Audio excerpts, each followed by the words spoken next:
when you get into business, it'll be one of the biggest personal development journeys of your life, because it constantly will push you to grow and learn new things about yourself. And the more that you can grow, the more your business can grow. And that was something I think I learned from Jim Rohn. And so if you stop growing as a person, you can't expect your business to grow, because your business can only grow as far as your mind can grow. And so you've constantly got to keep your education, keep your learning, keep your network growing, constantly refresh your ideas, challenge your ideas. So if you've been doing the same thing for the last couple of years and you haven't changed anything, you need to take a step back and go, what else could I be doing? Could I be doing things smarter, better, more efficiently? Is there better technology out there? Could I be partnering with better people? Should I be changing my message a little bit? Has the world moved on and maybe I haven't? Because if the world constantly moves and you're not, you're actually going backwards, just by default, just by standing still.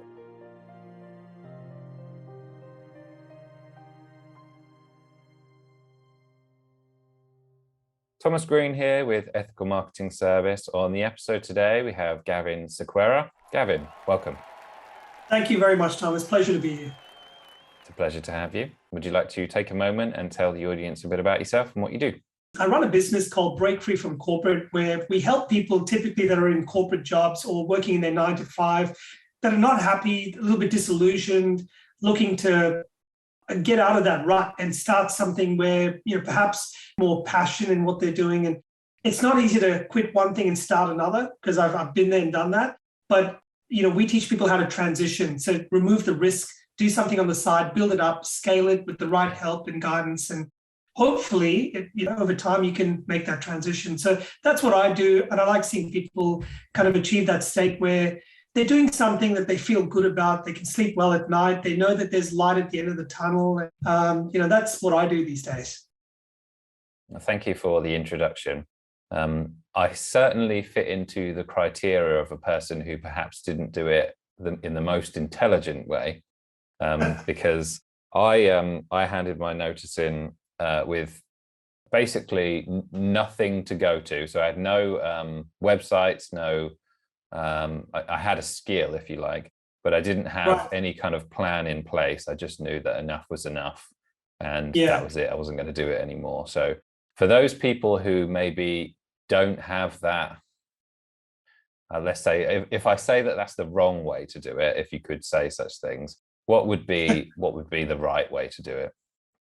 Look, I really don't know if there's a right or a wrong way. I think you've got to find something that you're comfortable with. And for a lot of people that I talk to, quitting something and jumping from the frying pan into the fire, so to speak, is quite daunting. So, if most people have family commitments and a mortgage and all the usual stuff that comes along with life, and, to suddenly quit your job and go into something where you're not sure how things are going to turn out, you're not, there isn't a track record or history, and you've never done anything like that before, it can be quite daunting. And most people put off the idea because it's just too scary a prospect.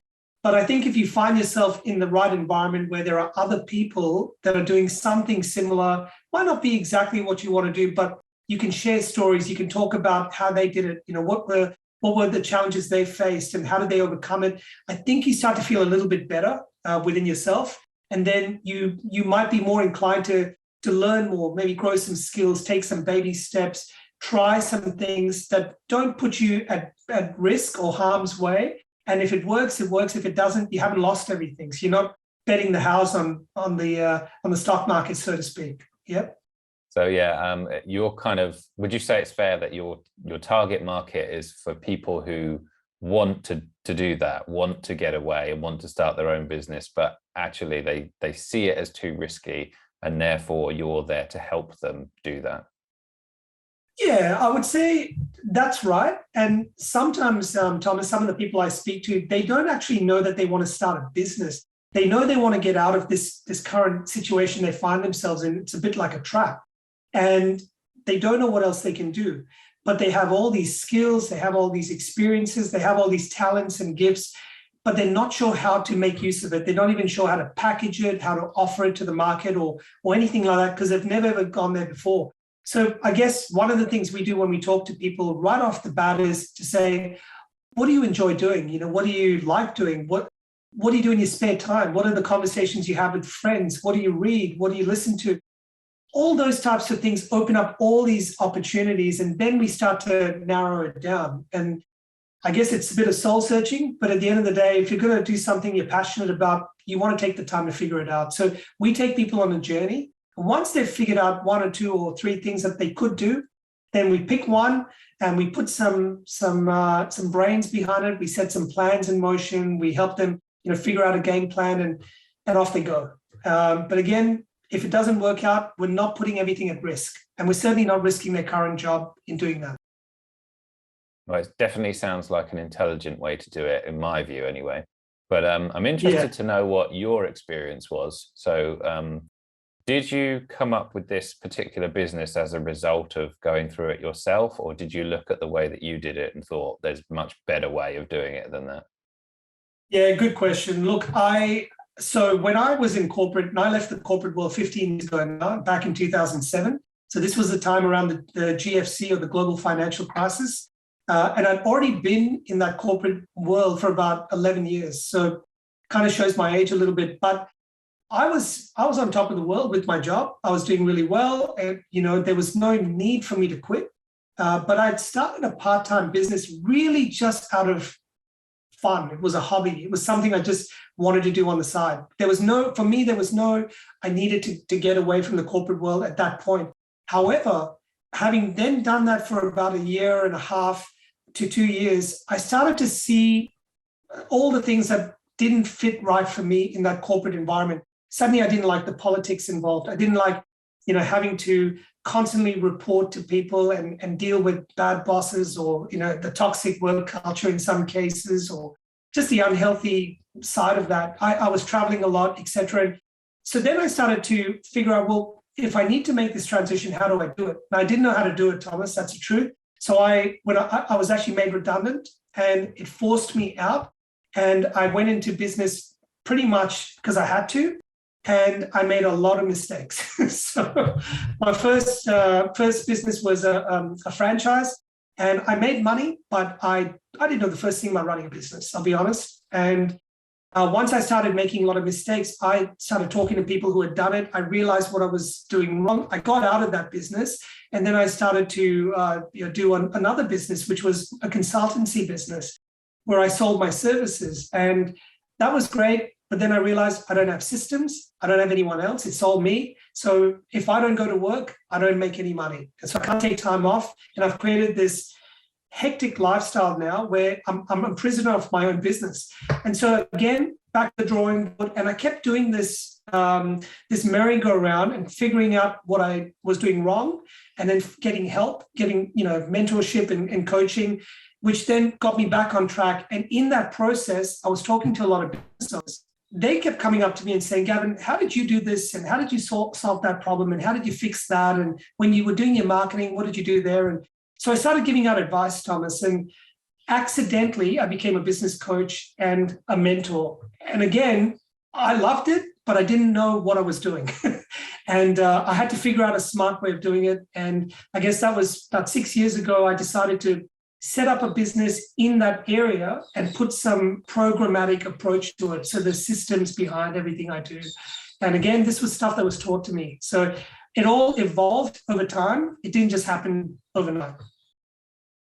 It sounds like, correct me if I'm wrong, the business coaching side of things, it is active work, meaning that you are the one that has to do it, but it is still quite rewarding for you, because you can make the decision between having a systemized business that other people do versus doing something that you enjoy anyway. So what's your 100%. Take on that? Yeah, you're absolutely right. So look, there are coaches who like doing purely one-on-one work, and it's very time consuming, and it's very busy because you can only solve or work with so many clients in a day, right?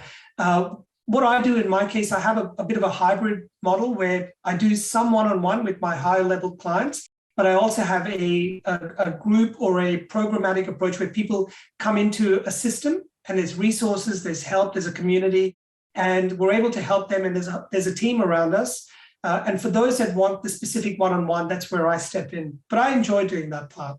Now, I could outsource that, but I wouldn't have much to do if I did that. So for me, that's something I actually enjoy doing. But the vast majority of the work is systemized and done on the side. But it took a long time to get to that point. And I guess I'm still working on it. But that's part and parcel of, I guess, the evolution. There is, I did have an interesting conversation about, because, there is an approach to, you have to be able to take yourself out of the business if you're the business owner. And yes. the conversation was around, well, what do you do if you actually achieve that and you haven't got anything else to do anymore? So have you given any thought to what you would do if you did take yourself out of your business? Well, I guess, like entrepreneurs who move on beyond their business, they either own it and they just let it work on the side, and they're happy with that, and they then go on to build a second or a third or a fourth business. That's one option. In my case, I don't really have grand plans to take over the whole world. I love what I do, but I might get it to a point where you're right. I could do a second or a third business, and that would be fine with me. But for me, I'm at a stage in my life now where it's about lifestyle, and I built the business so that I can not have to do a whole lot. I like doing other things, and I'm involved in my community. I play a lot of sport. I love to travel. Me and my wife, we have an active lifestyle. So it's gotten us to a point where we're building towards lifestyle decisions, not necessarily building business after business after business. Whilst having said that, it is an interesting prospect, because when you either get bored of your business or you've got to a point where you don't need to be there every day, well, what are you going to do? And you need to keep your mind active. And I'm always talking to my business friends and my business mentors, and there's always opportunities out there, and there's so much to be done. So I never say never, but I think there's definitely options there. You mentioned in your background about the franchise. What was that business? It was basically a nutritional company over here in Australia, and they were selling products like weight loss products, and they were also selling supplements and all of that sort of stuff. And we worked with a lot of sports stars, and it was a pretty good business. My partner and I did really well in that, but it got to a point where the owners of the franchise were, in our minds, a little bit unethical in the way they did business, and they got into some shady dealings. And after a while, when I looked at my values and their values, they didn't align, and I couldn't be a part of that organization anymore. And it was sad, because we just had to walk away. And I guess that's the other thing that we learned, because someone said to us, if you get into a franchise business, that's fantastic. Everything's already built. The systems are there. You don't have to do a whole lot. But the problem is you don't own the franchise. You lease it out for a certain number of years. And the problem is you can't make a lot of choices around, product and pricing and all of that. And so these were the things we learned over time, that we didn't want to be in that position. And so that was the franchise experience I had. And when you left that one, were you able to sell any of it, or was that just like you said? We sold out. We sold a bit. There was still a couple of people that were in our team that moved on to other teams because they loved what they were doing, and we didn't want to hold anyone else back. But for us, or for me particularly, I had to do something else that was better aligned with where I was at that stage of my development. And I was reading a lot of books like Rich Dad, Poor Dad by Robert Kiyosaki and all of that. And I'm talking about, this was 16, 17 years ago for me. And I straight away figured out that there are so many other things I could be doing. I don't need to be trapped in this business, even though it was a business of mine. I just knew there were other opportunities. And, when one door closes, another one opens. And I was prepared to close that door because I knew there were other opportunities that lay ahead. And it was business consultancy after that? What did that look like?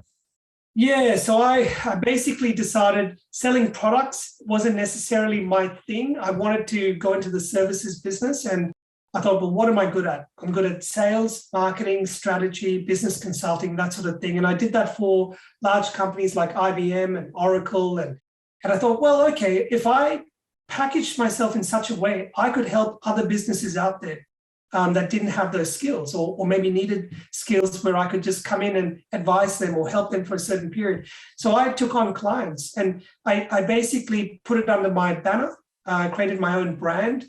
And again, I didn't really know what I was doing, but I was winging it, right? And I did this in the environmental space. So a lot of green companies were coming up about 8-9 years ago, and it was fantastic, and got into the whole solar energy and renewable energy sector and all of that, and helped a lot of businesses grow because I was able to give them help and advice and strategy and guidance and things I was good at.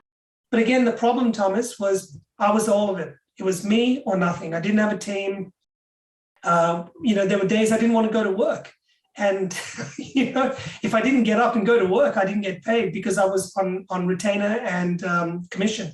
So I wasn't on salary. And, I did all these things because I wanted to grow and develop skills, but I wasn't doing it in a smart way. And so the consultancy kind of plateaued, and I transitioned from there into building websites, building apps, working with local businesses in the areas like restaurants, cafes, small boutique shops. And I showed them how to market online, grow their business online, help them on those sort of areas. And that's where I started meeting a lot of business owners. And I developed these relationships. And even when they stopped being my client and we were friends, they would come back to me, a year or two later and say, Gavin, we've got this problem. Can you come and help us for a couple of months or for 3 months or 6 months? And so that's how I became a business coach, and really by accident, but ended up being a really great thing in the end. What distinction would you make between coach and consultant there? Look, a consultant is someone, in my opinion, who sells their time. A coach is someone, or a mentor is someone who guides someone on how to get to the next level, how to improve what they're doing. So if you look at a sporting analogy, someone like a Tiger Woods or a Roger Federer has a coach to help them continually hone their skills and get better and better, even if they're at the top of their game. So it's not someone who's selling their time. It's really helping someone else get to a better place or fine-tune their craft. And so what I was doing as a coach was helping the person I was working with or the business to really get to that next level, because I could see things they couldn't see because they were stuck in the business, whereas I could help them work on the business. So that was the difference. And I guess what I do now is I help people really in that area for the first time. These are brand new entrepreneurs. They're stuck in the corporate world. They're trying to break out. They really don't know the first thing that they need to be doing. And a lot of them make a lot of basic mistakes. And my goal is really to help them reduce the pain. You're still going to make mistakes, but really learn from things I've done, learn from mentors that have taught me, and we can show people a better way and a safer pathway, if that makes sense. You referenced mistakes that you'd made, and then also mistakes that other people make when they start. When I ask you about that, what springs to mind? Look, one of the biggest things I learned, Thomas, very early on was how to manage cash flow. You hear about businesses managing cash flow and looking at their financial statements. When you're in the corporate world or you're working for a paycheck, you don't really think of that as much. You get paid every month, you get used to it, and you just balance your life around your paycheck because it's fairly steady. When you're in business, especially at the early stages, business is like this, right? And in some cases, it can stay like this and stay down for a long time. And you need to be really good at working out what is necessary, what is urgent, what's important, what's critical. Learn the art of saying no. That was something I found quite challenging because, when I first started any of my businesses, I wanted to say yes to anyone who would pay me. But I had to learn that sometimes saying yes can cost you more in the long term. And you have to be very strategic on how you did that. And you needed to make certain timely decisions. And also the other thing I would say is investing in yourself and your education. So early on, in the first maybe 3 or 4 years of my business experience, I didn't have any mentors. I didn't really do a lot of personal development or education from a business point of view. I thought I knew all of that because I've got an MBA and I've worked in the corporate world, but that didn't really translate to practical stuff in the small business world. And I had to learn new skills, and I had to talk to people who had been there and done that. And I found the most useful people to talk to were the ones that made the most mistakes, believe it or not. So I don't know if that answers your question, but making mistakes is a good thing as long as you learn from it. Well, I've referenced learning from other people's mistakes is the smart way to do it, but yes. Learning from your own mistakes means that you never repeat it again, because there's just no way you're going through that again, right? But you referenced something about saying no, and I think it was in the context was to new clients essentially. Can you give me an example about when you have said no to a client and the reasons why? Yeah, look, I've had people who've desperately wanted to join or take up my services, but they weren't in a good financial spot. They were going through a divorce, or I've had people who are on the verge of bankruptcy, or people who are just so time poor because of things that are going on in their life that they just wouldn't have the time to dedicate to starting a business. So if I were to take them on as a client, even if they could afford to pay me, the problem would be I wouldn't be able to help them get results because they're not in the right mindset. And so when I talk to people, I'm really upfront about it. I say, look, if you take 5 steps forward, I'll take 5 steps with you, but you've got to take the 5 steps. Otherwise, what happens is I'll be moving at a faster pace than you, and it doesn't work that way. It's your business. You're in the driver's seat. I'm really there to make sure that you're looking at both sides, the front and the rear vision mirror. I'm there to guide you to make sure you don't get off the lane, and you're focused on your goals and your vision, and you're doing all the things that count, but you still got to do it. And so when life throws a spanner in the works, I'm there to help you make sure that you stay on course. And when people have too many things going on in their life and they can't dedicate the time, that's a red flag for me. And I did pick a couple of clients early on. They said all the right things to me, and they just couldn't turn up on time. They couldn't commit. They couldn't do things. And 6 months would go by and they weren't getting results. And then, unfortunately, I had a client turn around and say, well, this isn't working. Your coaching isn't working. Whatever you're teaching or helping, it just isn't working. And I had to lay down some hard truths with that person. And I think we both came to an understanding that they just weren't in the right place to do anything. And so, saying no sometimes can just save you a lot of time and hassle. You got to be prepared to do it. It's not easy, but look for the right opportunities where there's a fit. And you're going into a business relationship. So if you take on a client, it's got to work for the client and for you as a business owner. If it doesn't work for you, how can you then help other people? If it's very draining on your time and energy, maybe that's not the right client. Maybe that's not the right opportunity for you. So you got to factor these things in. It does somewhat come back to your answer about the difference between a coach and a consultant, because a consultant presumably would just say, well, you paid for my time, the time is done. And the coach, I think you said, it's about the investment in the outcome of that person. So as a coach, you need to make sure that you care about the outcome as much as they do, and therefore if they're not going to get the outcome, then you don't take them on. Is that fair? Yeah, that's 100% fair. I totally agree. 100%.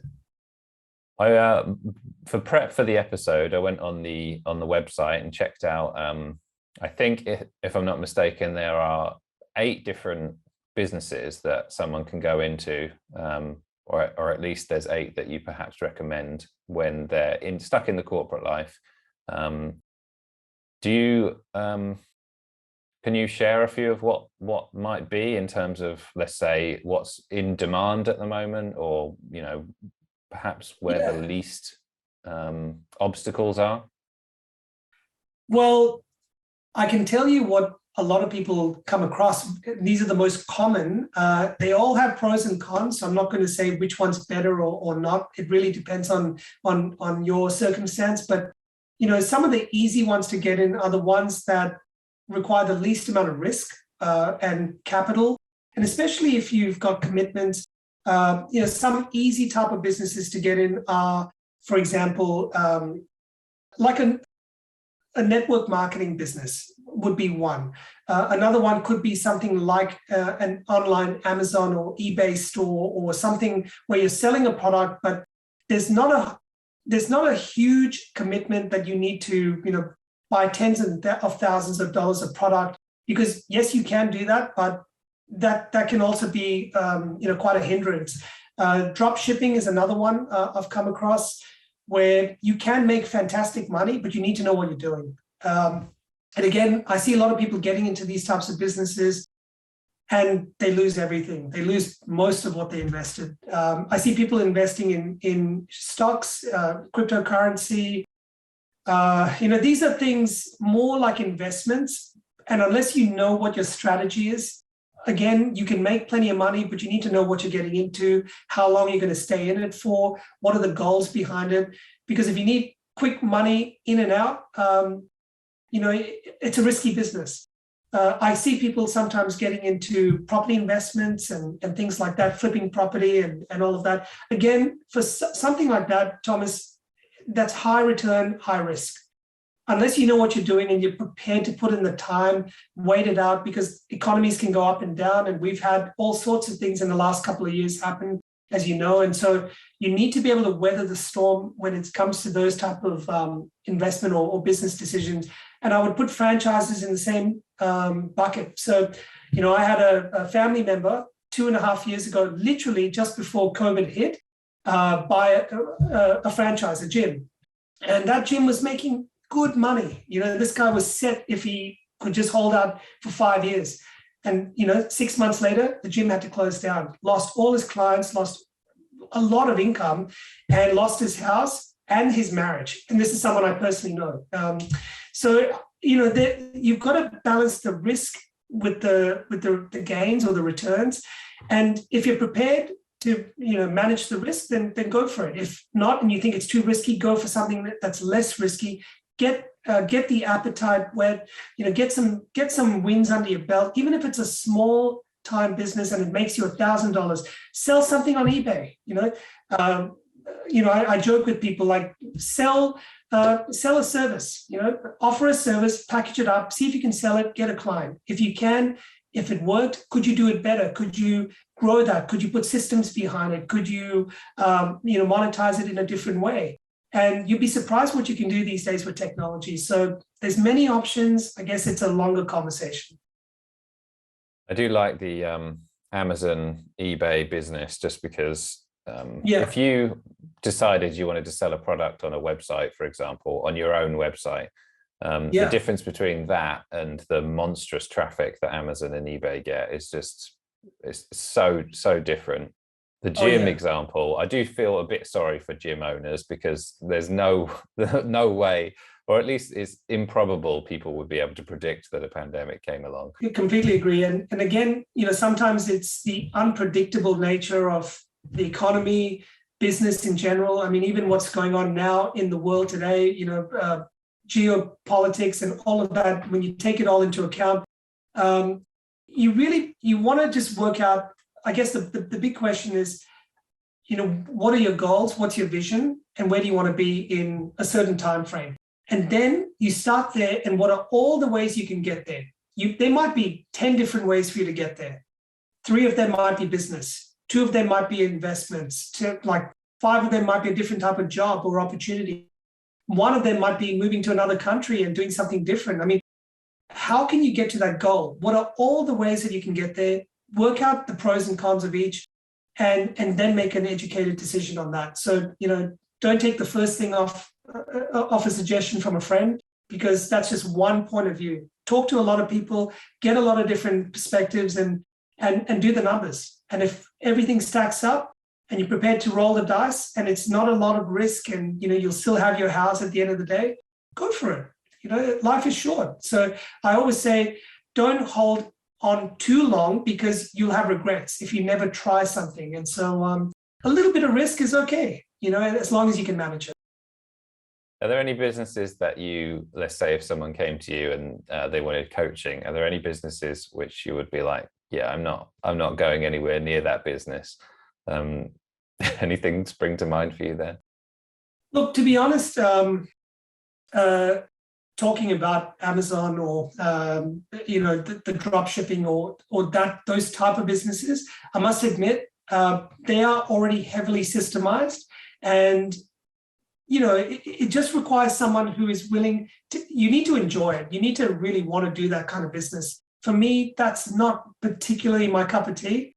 I can help someone in there, but it wouldn't take a lot to get that person started, and then they're off and running. And so online stores and selling products is great. It's not really my forte. I'll tell you what is, though: services and online education and solving problems and providing help to either other business owners or communities or just people in general. There are so many things that need addressing. There's so many problems that need solutions. Any number of them can be done, and you can make money out of it. And I believe if you can help someone solve a problem and you can make a dollar out of it and keep within an ethical framework, I'm all for it. And that's what I like teaching people. Not necessarily how to sell shoes on Amazon. It's just not my thing. And why do you think that is? Only because I value the contribution I can make to someone else's life and what that then has on the community. And if all I do is teach someone how to sell something online and they're making plenty of money, I'm helping one person in isolation. Whereas let's say I help someone, as an example, I've got two school teachers that are in our program right now, and they set up their own online education platform where they're helping students right now. And during the pandemic, when schools were closed over here in Australia, it was pretty bad. We're probably one of the worst in the world. We had curfews where you couldn't even go 5 kilometers outside your house. The schools were closed. If you were a tutor, you couldn't go to someone's house to tutor them. So kids' education really suffered. And my two clients, their businesses went through the roof because they provided an online service where they could help students who couldn't otherwise travel, and they couldn't travel, but you could do it, and they were able to keep up with the school curriculum. And so, they made money, the parents benefited, the students benefited. I felt that's a more worthwhile contribution rather than just helping someone sell something online to make a few bucks. So you would focus, or what's meaningful to you is to make a contribution rather than just helping in a business sense. Yeah, and look, I've prior to me setting up this business, one thing I didn't mention was when I got into business coaching accidentally, I loved it. And then I realized, what is this? How do I get better at it? So I started looking at people who were doing this really well. And here in Australia, there's a guy called Dale Beaumont who runs a business blueprint program. It's the number 1 business training program in the country. And then there's Action Coach, which was started by another Australian called Brad Sugars. And it was the number 1 business training program worldwide. And I actually did business coaching and mentoring for both of these businesses, and ended up working with about 350 individual businesses that ranged from startups to several $1 million.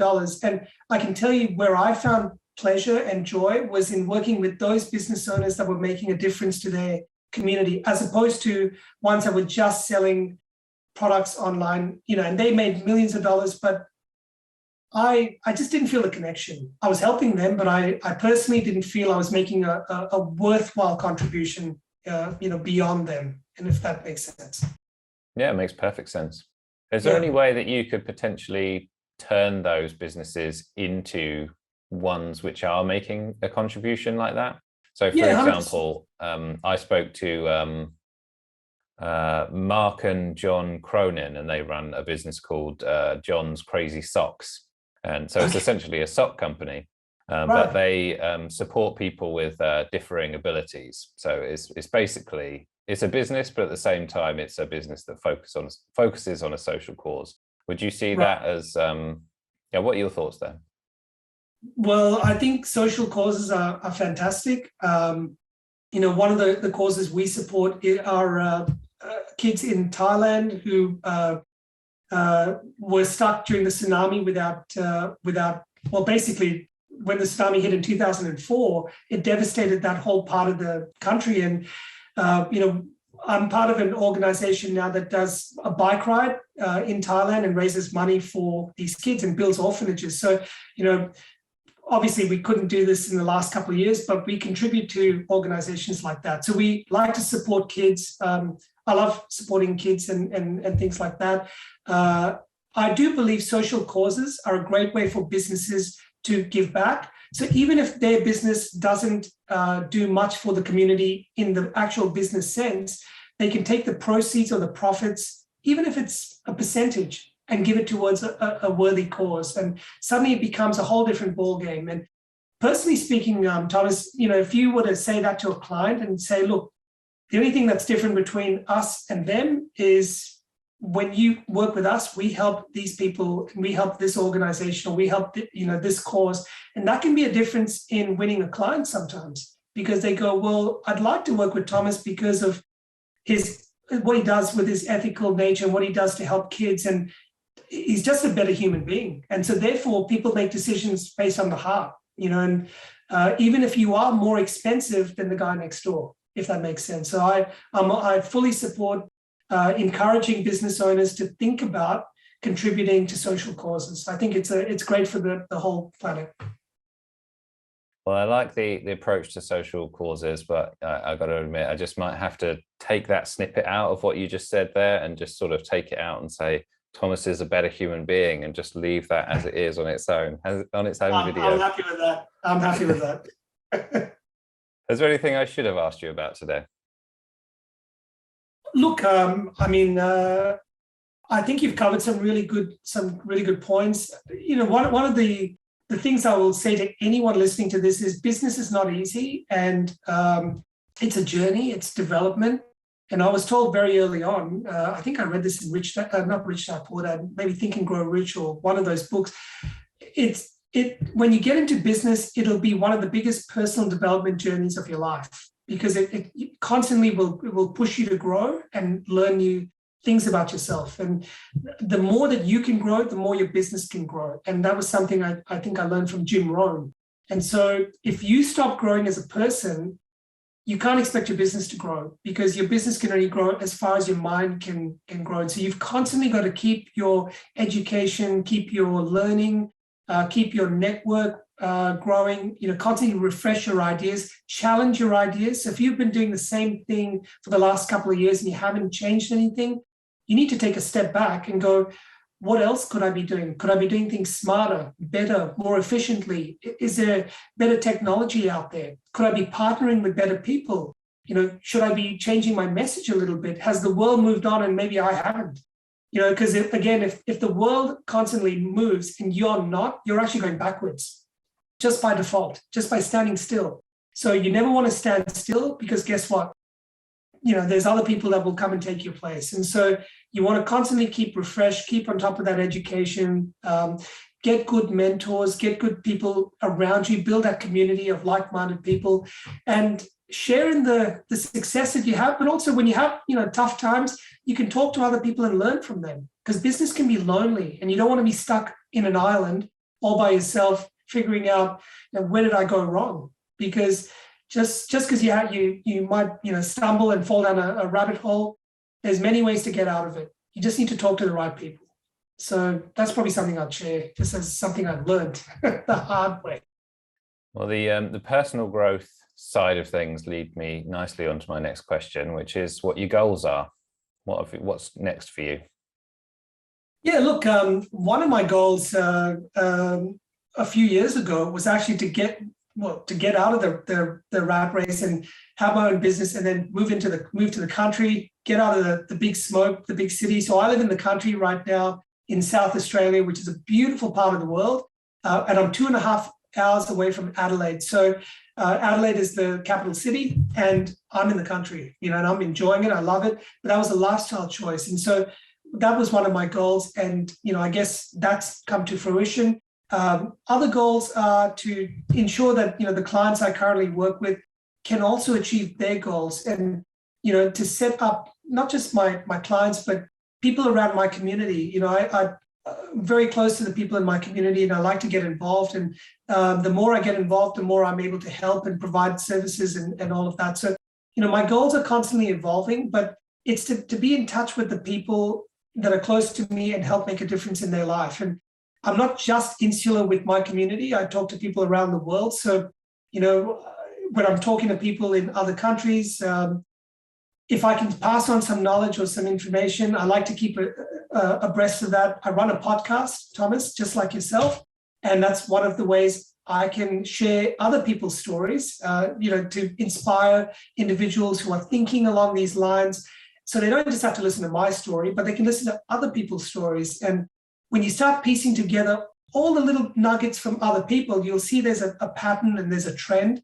And my goal is to get information like that out to more people. So I'm constantly doing more work in that area. And I guess just, really just educating. I'm moving more into the education field. So my goal is to continually drive that, speak at more events, and I guess just help people along that journey. And how's the podcast hosting going for you? Yeah, it's going good. I'm enjoying it. I actually really, really enjoy it. I focus on talking to people that have left the corporate world and they're doing their business now, whatever it might be. And it's irrespective of how much they earn or how big it is. It's the fact that they're doing something that they're passionate about and something they enjoy. And if they've made that transition, I want to find out how they did it. And I want them to share with the rest of the world how they did it. So, if they made $1 million in their corporate life, they've retired and now they're just writing a book and, they're doing something they love doing, fantastic. Share your story with us. And, I'm happy to pass that on to our audience. So maybe I'll get you to do the same. Well, I referenced how mine looked, so I'm not sure it would be a particularly in-depth episode, but I'm sure we can have a good chat. But I'm sure we will. Just before we conclude, you referenced self-development as being a big part of your life, I suppose, a couple of times in the episode. When did that first start for you? Look, it started a couple of years before. Well, actually, the whole personal development journey started a couple of years before I left the corporate world. And this is what actually got me to question, why was I in that environment? Was it meeting my needs? Was I happy? Was I fulfilled? What were my values? Did my values align with the company's values? All of those things. And, I did all the Tony Robbins programs. I walked on fire. I walked on broken glass. I did all of that. Every time I did stuff like that, I came to another realization. And to be honest, it was very confronting because I felt very lost after doing all of this personal development. I was like, where am I? Who am I? Where am I going? And the more I read or the more I listened to or the more things I attended, the more questions I had. And I guess the way out for me was to figure out a pathway. And for me, it was about, doing something that made me feel good, made me feel like I was contributing, made me feel like I was providing value. And again, business became a vehicle for me to try and express that. Again, when I first started, I didn't know what was going to be my final business. And even what I'm doing now, Thomas, might not be my final business. This is my evolution. So I'm constantly asking myself, at this stage of my life, what's the next thing? Where am I heading? Where do I want to be in 5 years' time? And I do vision boards and dream boards and all of that. And I'm very big on manifesting. So I always look at this stuff and I try and visualize and go, is that still where I want to be going? And if the answer is no, I need to figure it out. Yeah, well, I think people can sort of walk into jobs and everything and not really know what it is they want. And then as soon as you start actually asking those questions, that can lead you to want to exit. So totally understandable you're in that position. If people 100%. Want to learn more and maybe check out the website, where do they go? Yeah, look, there's a couple of places I'll probably point you out. One, you can go to my LinkedIn profile, probably be the best place to connect with me, and just all the links to what I do, all the videos, all the information is on my LinkedIn profile. Look up Gavin Sequeira or Break Free from Corporate. If you want to go directly to my website, it's breakfreefromcorporate.com. And there's lots of resources there. There's webinars, there's ebooks, there's a book, there's a program, there's all of that. But really, if you just want to connect and even just have a chat, I'm very open to it. Come on there, say good day, write, a little message. I'm happy to have a little chat with you, and we can see, what would make sense for the next thing for you to do. Is it to read something, check something out, talk to someone, and we're happy to help. Well, for those watching, please review the links in the description. Gavin, thank you for being a great guest. Very welcome. Thank you, Thomas. My pleasure.